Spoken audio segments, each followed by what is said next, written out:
The first time I met Clara Byrne, she didn't shake my hand. She gave me a once-over, like I was furniture that came with the office. My name's Graham Elliott. I'm 54, born in Regina, now based out of Calgary. For the last 25 years, I've been Senior Logistics Director at Ashcroft Industrial, a manufacturing firm that supplies infrastructure equipment across Western Canada. My job is to make sure materials move when they need to, where they need to, without excuses. Not glamorous, but essential. I've worked through snowstorms, rail strikes, cross-border tariffs, and a 3-week cyber attack that nearly shut down half the region's freight. Through it all, I kept the system running, efficient, quiet, invisible, apparently too invisible. That morning, Clara was introduced in the executive meeting as Vice Director of Strategy Integration. No one explained what that meant, but the last guy with a similar title now runs a startup in Toronto. And Malcolm Byrne, the chairman, just smiled like he'd found the next golden goose. Clara wasn't just new blood. She was family. His niece, fresh from grad school in Ontario, with a dual master's and all the confidence of someone who's never been told no. At first, I thought maybe she was nervous. Fresh out of grad school. New title, new office. Timberwinden Timbersurani, big boots to fill. But it wasn't nerves. It was certainty. Certainty that she belonged and that I was part of what needed replacing.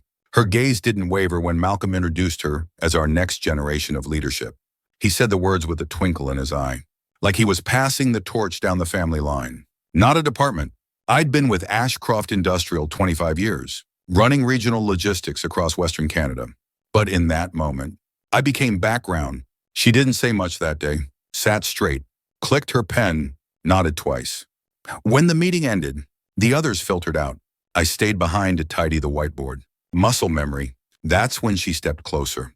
I've read your reports, she said without looking at me. We'll have to change a lot. No introduction? No small talk, just strategy.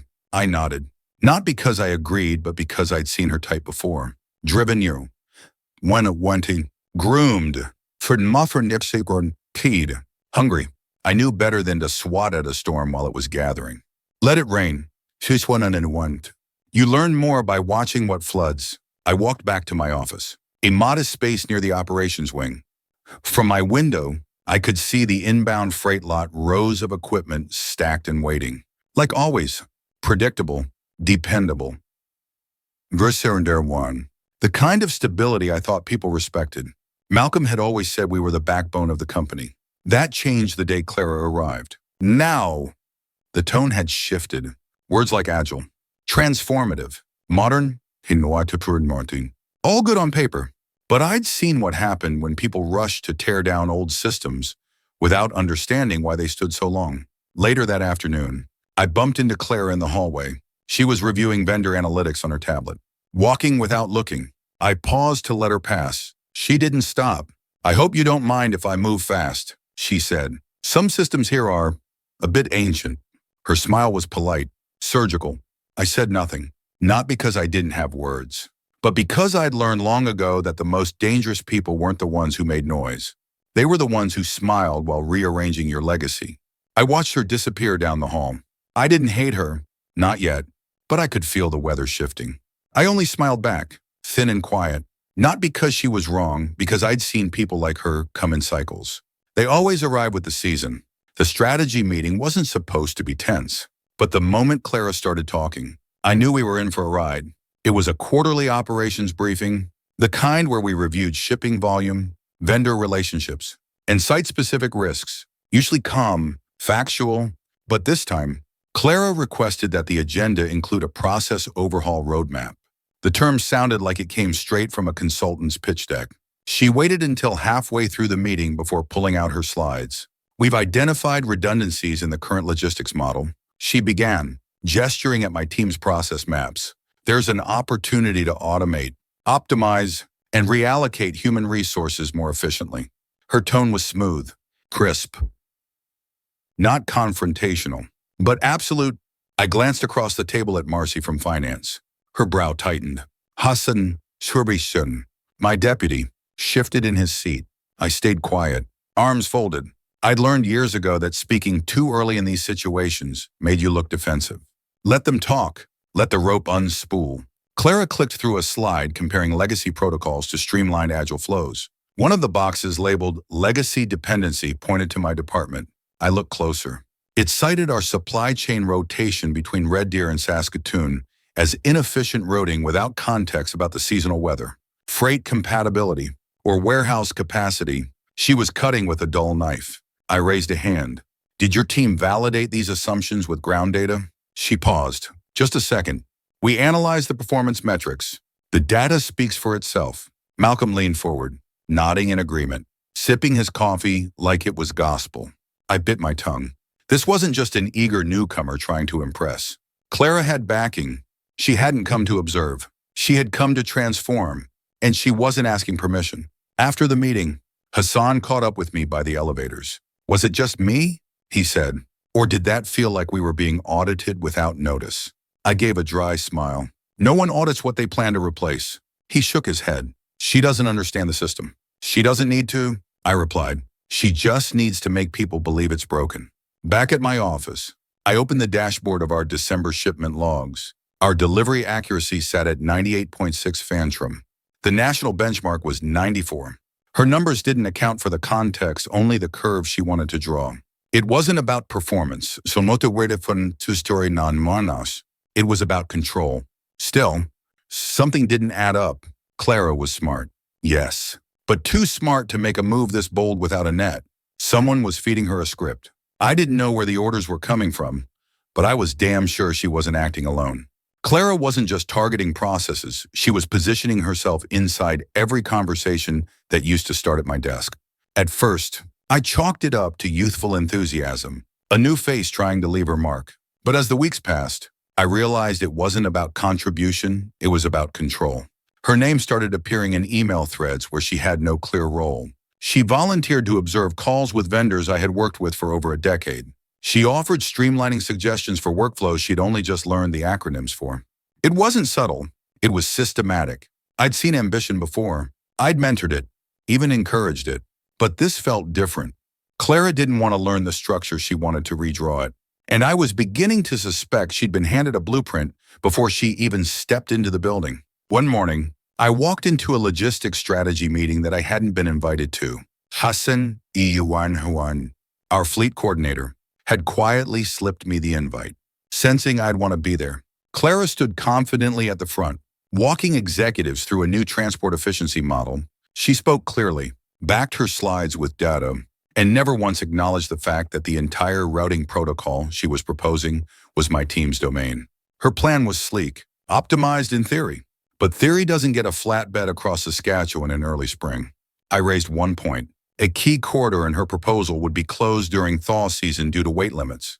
Another, Wanservoir, a backup depot in Brandon, had been decommissioned last November. Both facts were common knowledge in operations. Both had been missed in her analysis. She smiled. Too quick. Good to know, she said. I felt heat rise in my chest, not from pride, but from something colder. That phrase, good to know, it reduced years of practical experience to a footnote. A bullet point. Later that evening, I logged into our system and checked document access logs. One of my internal folders' project notes, risk matrices, even sketches of alternative supply path had been opened remotely. User CB Seabjörn. She hadn't copied anything. She didn't need to. She was learning how I thought. I sat alone in the office, staring at the grid of red and green pins I kept on the wall. Every pin held a story of storms rerouted, of strikes negotiated, of machinery delivered just in time to save a contract. None of it was in the reports. All of it was mine. I wanted to believe she was just young, curious, ambitious. But that night, as the silence pressed in around me, another thought crept in. What if she wasn't here to build on what I'd made, but to erase it completely? The moment Clara opened the supply brief in front of the engineering team, I knew she was in trouble. It was a technical review meeting scheduled monthly between operations and our field engineers to go over procurement needs, delivery delays, and vendor issues. I'd been running these since Tu Nguyen Moi Chin, and they were never just about numbers. They were about trust. Engineers needed to know that when they submitted a request for a part, someone understood what it meant to need it on site by Tuesday morning, not early next week. Clara had taken over the briefing, apparently as part of her integration initiative. She walked in confidently with her digital tablet and color-coded spreadsheet, outlining changes she thought would modernize our requisition pipeline. The room was quiet. I could already tell the engineers didn't like where this was heading. Her model shifted some vendor orders from direct ship to regional distribution. On paper, shaving off fuel costs. But in real life, that meant crucial compressor valves sitting in our Winnipeg warehouse while a drilling team waited in northern Alberta. She suggested outsourcing some bulk steel contracts to an international vendor, with lower prices completely missing the fact that Transport Canada had blacklisted that supplier for inconsistent specs 2 years ago. Don from fabrication crossed his arms and leaned back in his chair. "Do you know the tolerance rating on the batch from Hillman last winter?" he asked. Clara paused. "I believe it was 0.03 millimeters. It was 0.05, he said flatly, "which is why half the welds failed stress test." "That's also why we stopped using them," she nodded, took it down, and moved on. But her confidence had cracked just a little. I didn't speak. I didn't need to. The room was doing the talking for me. The engineers weren't being rude. They were being real. Clara was used to leading conversations with slides. This room led with scars. After the meeting, she approached me near the vending machine.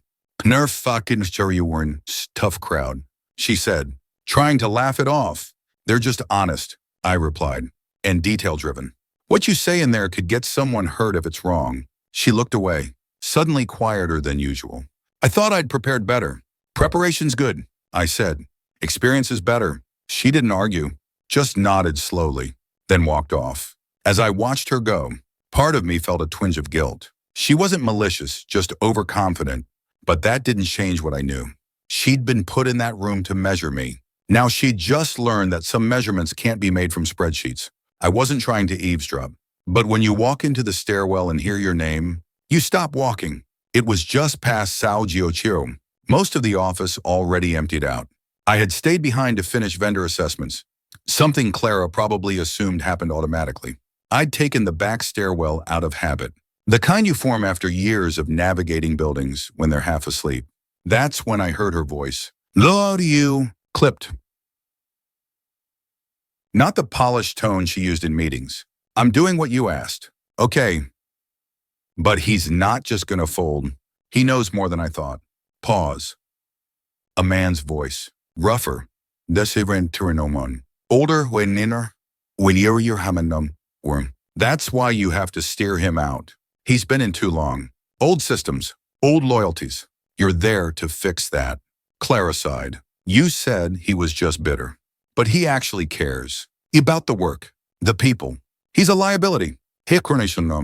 And him and Clara, "Don't get sentimental. Do your job." There was a shuffle of coats, and I stepped back quickly around the corner. Heart thumping. They came out seconds later. Clara was frowning, arms crossed tight. The man, maybe in his 60s, had the look of someone used to speaking behind boardroom doors. I didn't recognize him, but I knew his kind. Not on payroll, not in the building daily, but pulling strings, all the same. I stayed hidden until they passed. Back at my desk, I stared at my screen for 5 straight minutes. So it wasn't just corporate optimism or youthful arrogance. Clara had been sent to remove obstacles, and I was one of them. But what caught me more than anger was that line, "He actually cares." She wasn't parroting orders. She was conflicted, which meant she still had a line of her own. That could be useful. The next morning, I watched her walk in, head high, coffee in one hand, phone in the other. From the outside, everything looked composed. But I saw the hesitation in her step, the pause before turning her badge at the elevator. Something had shifted. I wasn't the only one carrying weight now. In the hallway, we crossed paths. "Long night?" I asked. Casually, she looked up, surprised. "You could say that." Sorry. I nodded. "You'll figure it out." Her eyebrows raised slightly. Not sarcasm, not challenge. Just uncertainty. And something else. A flicker of appreciation. I didn't offer more. Let her wonder what I knew. Because now I had confirmation she wasn't just a threat. She was a divided one. And that's where leverage begins. I needed to see where Clara stood. Not just in front of the board, but when no one was watching. 2 days later,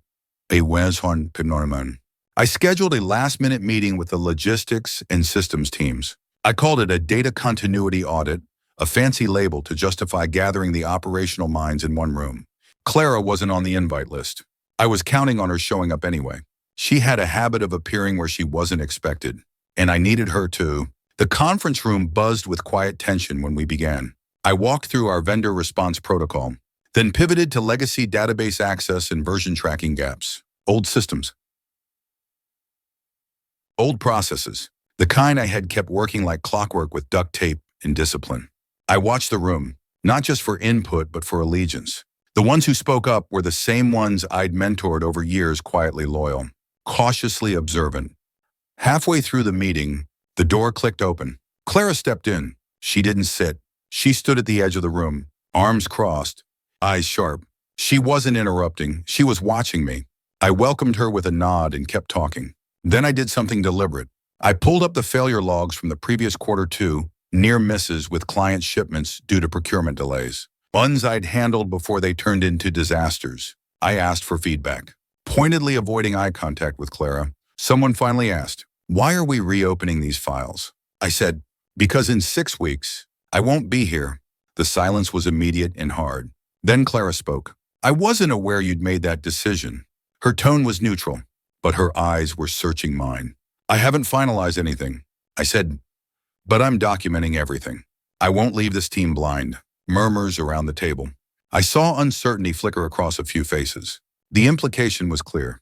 Things were changing, and I wanted to see who aligned where. After the meeting, Clara caught up with me by the elevator.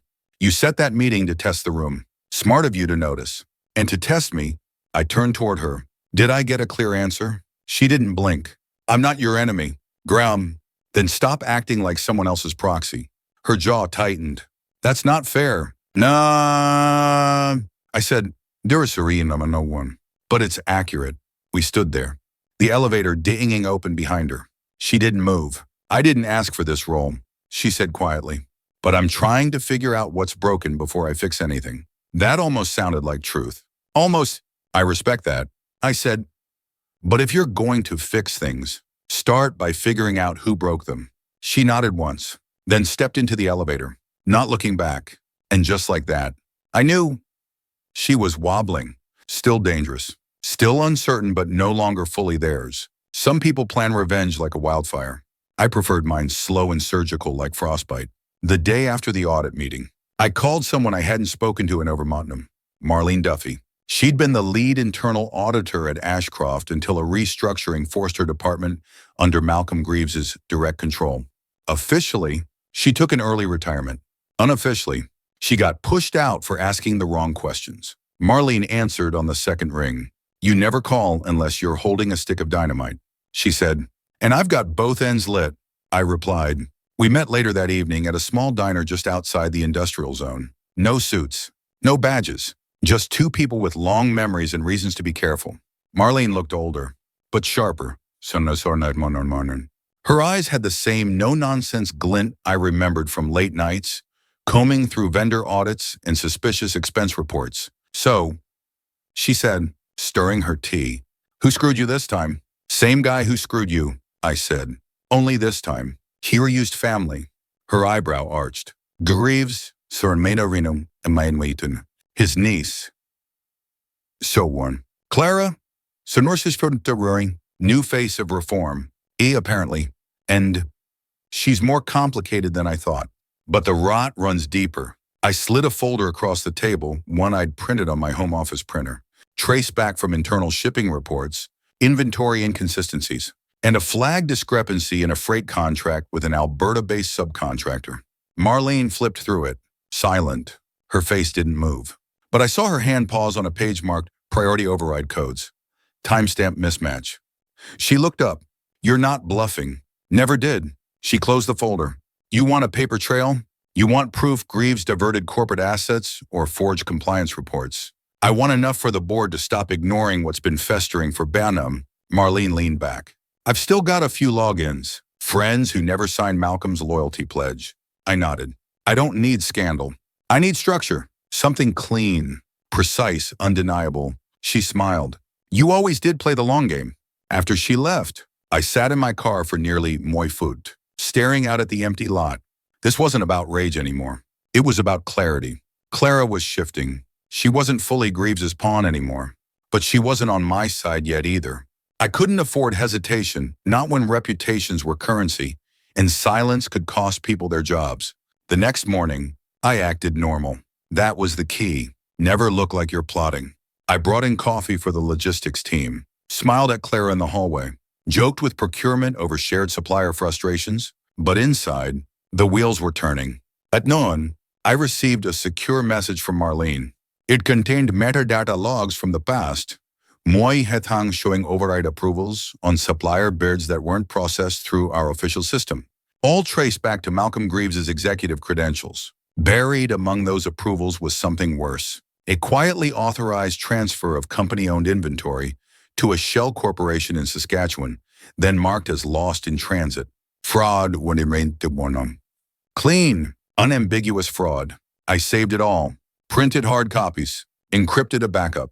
This was the leverage I needed. That night, I stood by the window in my apartment, watching headlights pass below. In the distance, the Society branch serum, the skyline glowed, indifferent to quiet wars being waged inside corner offices. I didn't want to burn the company down. I just wanted the rot carved out.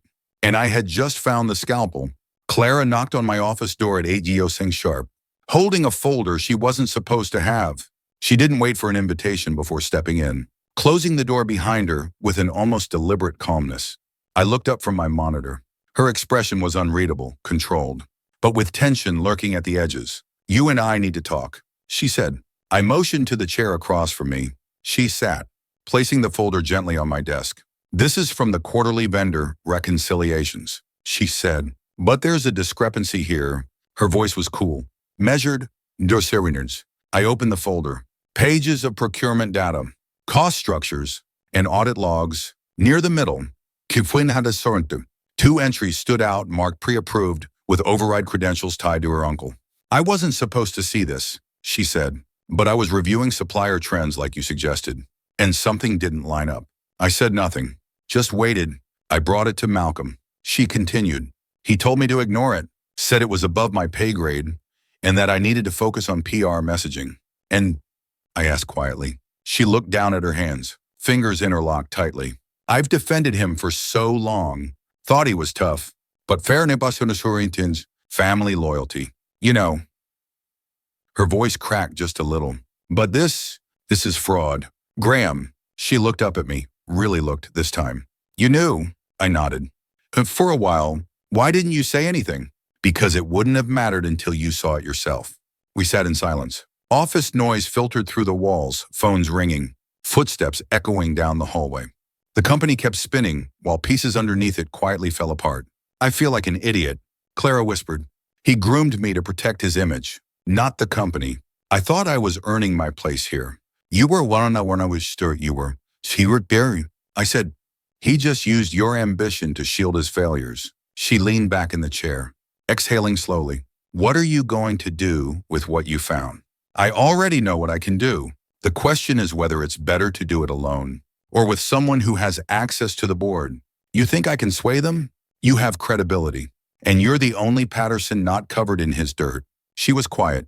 Then he went, if I help you, this has to be done clean. No leaks, no humiliation, just the truth and accountability. I nodded. Agreed? And we don't take it to HR, she added. Not until we know who's loyal to who. That surprised me. Clara wasn't naive. Not anymore. You're in, I asked. She hesitated a beat. I'm in need to one chef. We spent the next hour outlining a timeline documents to consolidate, meetings to stage, questions to ask in front of just the right ears. Clara volunteered to retrieve a USB backup of procurement authorizations that Malcolm kept locked in his executive drawer. She knew the combination. I didn't ask how. Before she left, she paused at the door. I judged you too quickly. Oh, she said. I was told you were bitter, resistant to change, but you were protecting something I never understood until now. Not protecting, I replied. Preserving. There's a difference. She nodded and left, leaving the office door ajar behind her. By noon, the alliance had begun and the company would never be the same again. Malcolm called for an executive huddle at Tengyosang, but it wasn't him who controlled the narrative this time. Clara and I had spent most of the previous evening cross-referencing financial discrepancies and rehearsing the exact lines we would each deliver. Timing was critical. One wrong move and the board would shut it all down, branding us the traitors in a family empire.